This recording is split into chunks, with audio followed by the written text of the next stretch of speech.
Pemirsa, Universitas Sriwijaya membantah adanya kenaikan uang kuliah tunggal atau UKT akibat adanya kebijakan efisiensi yang ada.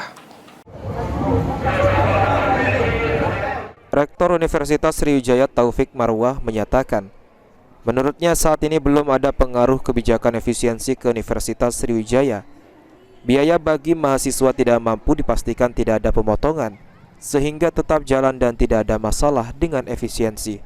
Sementara informasi dan pemahaman UKT bisa naik turun tersebut tidaklah benar.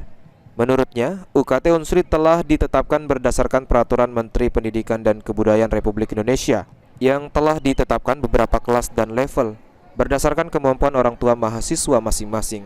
Berdasarkan kelas dan levelnya, dari level 1 terkecil dengan uang kuliah tunggal sebesar Rp500.000, level kedua Rp1.000.000, Rp1.200.000 hingga level tertinggi dengan UKT 7 juta lebih. Untuk mahasiswa itu besarnya berdasarkan kemampuan orang tua, ya. Kemudian dia ditaruh di kelas-kelas UKT.